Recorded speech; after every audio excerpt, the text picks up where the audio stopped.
Are you ready to go from am I good enough to is this good for me? Welcome to the Self-Love Sessions podcast. I'm your hostess, Nadja Hagen, and I'm the self-love coach for ambitious women recovering from people-pleasing and starting to love the heck out of themselves.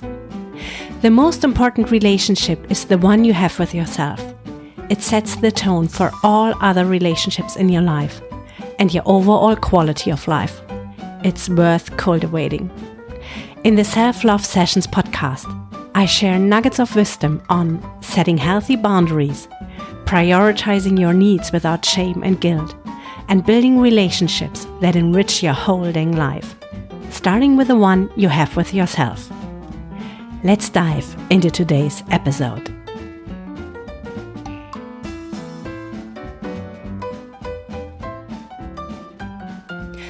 Welcome to the third episode of the Self-Love Sessions podcast. Today I want to share with you some tips and tricks for how to self-care when you don't have time at all. And I mean at all. We all know these days where our schedule is jam-packed and we need to carve out a couple of minutes just to go to the restroom. We have all been there. It happens. It's unavoidable.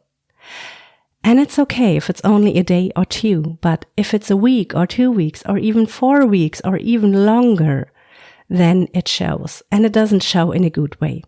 So it's important that we find ways to self-care even with the busiest schedule. And that is exactly what I want to talk about in today's episode. So let's dive into it. In today's episode, I want to share with you some actionable steps that allow you to include a tiny piece of self-care, even between two meetings. So the first thing is breath work. When you're in between meetings and you only have 1 or 2 minutes, pause for a minute or two and breathe consciously. Breathe in deeply, hold your breath, and breathe out. There is a breathing technique called 4-7-8 breathing. And it's super simple. You breathe in for 4 seconds. You hold your breath for 7 seconds. And you slowly and deeply breathe out for 8 seconds. Repeat this for 4 to 6 times. This way of breathing instantly calms down your nervous system, helps you to focus better, and clears your mind. So if you're limited on time, this is a perfect way to bring back a little bit of calmness and centeredness into your busy day. That's the first tip. The next tip is, when you have a little bit more time, let's talk about 5 to 10 minutes, then I advise you to grab your favorite hot drink. This can be a cup of tea, a cup of coffee, or a hot chocolate, or whatever else you have in terms of favorite hot drink. Take your drink and step outside. If it's cold, just put on your jacket, but step out and enjoy a couple of deep breaths of fresh air and consciously sip your hot drink and enjoy it. Don't think about the next meeting or all the other to-dos that you still have on your list. These 5 to 10 minutes are yours. They are there to help you calm down, clear your mind, self-care, be present in the present moment and in your body, to enjoy the fresh air you are breathing, to consciously enjoy the sips you are drinking from your hot drink. This is a real refresher. It sounds so simple, but it's still so powerful. And you're drinking a hot drink probably anyway, so why not do it in a way of a positive self-care ritual? Okay, are you ready for the third tip? I'm gonna bombard you with so many tips in this episode. Maybe you need a pen and paper to take notes. Or you just listen to the episode again. So, tip number 3.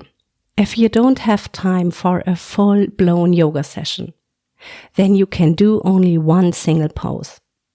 This can be a pose like the tree if you want to ground yourself and open yourself up to the wide sky, to the wide universe, to God and all the life energy. It can also be a forward bend if you feel some tension and pain in the lower back. Believe me, I love these forward bends and I do them every single day. And I do them regularly in between preparing my daughter and making her ready for bedtime and me joining her to read out loud a story. That's my favorite time for a forward bend. And it is so relaxing. I love these short moments of me time and self-care. And they truly make a difference, even if the time spans are super short. The short time span of self-care can make a huge difference. Are you still with me? I hope so. Because now I have a self-care tip that takes a little bit of more time. Maybe that is something for the after work hours or for the weekend to recharge your battery and nourish your soul. My tip is to get involved in some creative expression. What do I mean by this?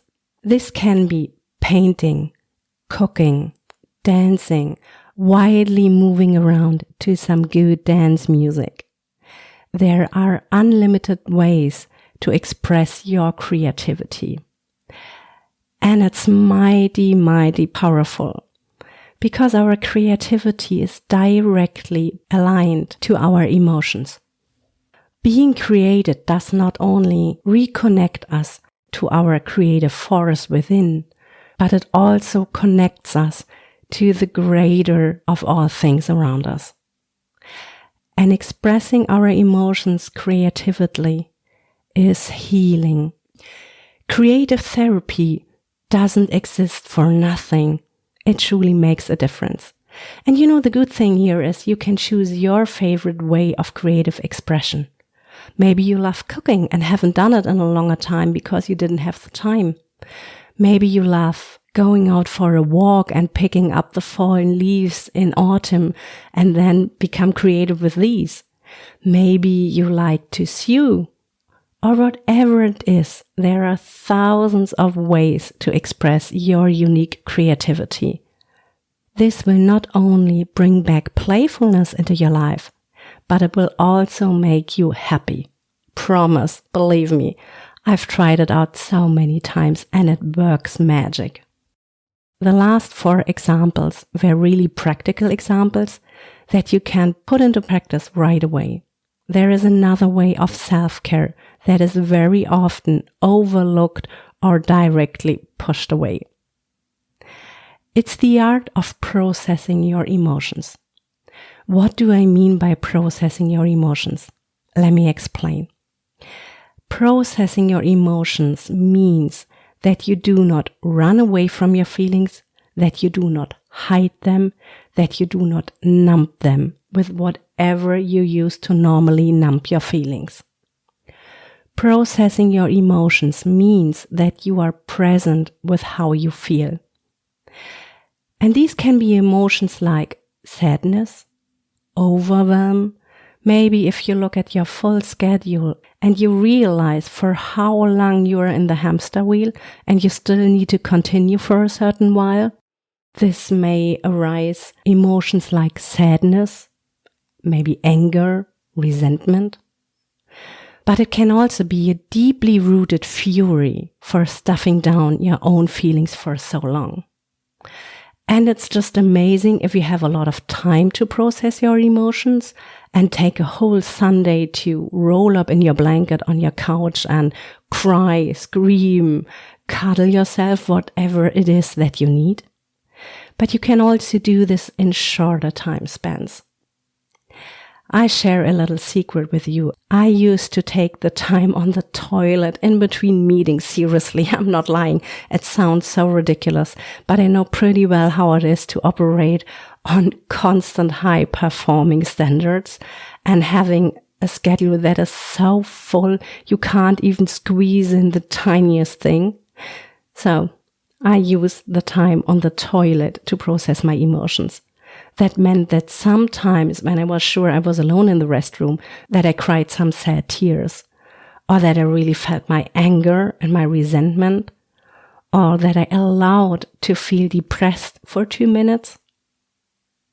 This is helpful because the moment we feel our emotions, they are processing through our body, and that means they are on the way to be released.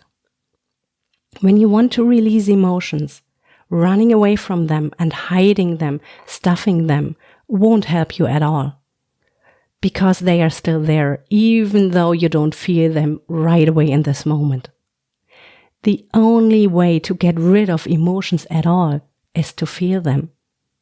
Because this is what they were supposed to be. This is what emotions are designed to do, to be felt. They are indicators, and they are precious and valuable indicators. So when you feel an emotion arising, this can be an emotion like happiness, lightness, joyfulness.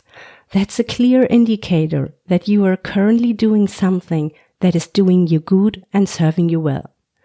Whereas when you're feeling negative emotions, this can be a clear indicator that you're working against yourself. And we cannot always accommodate our emotions, and we cannot always do what is the best for us in this moment. Sometimes there are things that just need to be done, and that's okay. But it's important that we keep a balance. As soon as we lose our balance for a longer period of time, we will be affected in negative ways.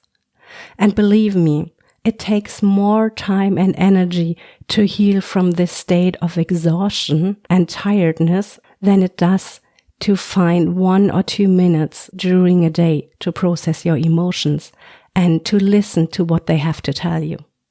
When you feel an emotion like loneliness, that's a clear sign that it's time to strive for a connection. When was the last time you've called a dear friend of yours?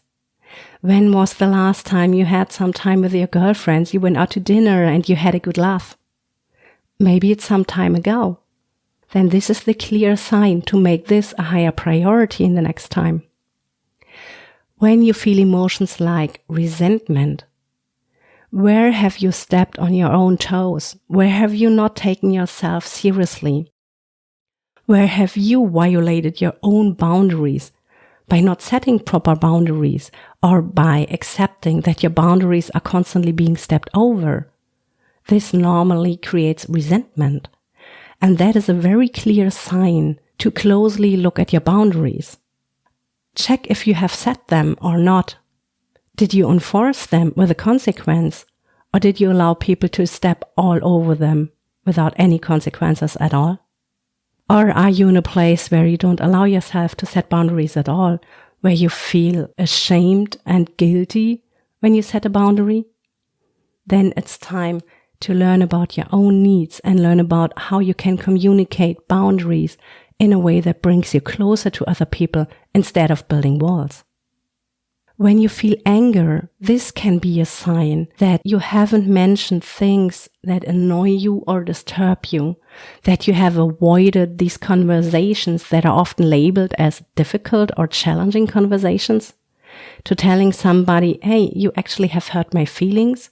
If you accept this behavior for too long of a time, it can lead to anger. And if this anger is not expressed in a healthy way, by that I mean either it is addressed by a clear and kind communication with the person who is involved in building up of the anger. I actually say not it's this person's fault, because it's not. People do what people want to do, and it is our responsibility to react accordingly. So you can either have a conversation or you express your anger in a different healthy way. This can be dancing wild, screaming, or punching a pillar. Whatever it is that feels right and aligned for you. There are again so many different ways to process anger in a healthy way. And with that, avoiding that the anger is geared towards yourself. These were already a couple of examples. I could go on for hours and hours with this. It's such an interesting topic and there is so much depth to this. But I hope that you got a good insight on how our emotions are aligned to certain circumstances in our life, and how valuable the information is that our emotions are bringing with them. The only problem we have is when our emotions take over the steering wheel of our life. Then we are in trouble, big trouble actually. But as long as they're a wise counselor and an indicator, then they are so useful, no matter if they are labeled as positive or negative emotions. I sincerely hope that you took away some practical steps for self-care during busy times, and that you have learned some deeper insights about emotions and the healthy processing of emotions. Thank you so much for tuning in today, and I'll talk to you in the next episode.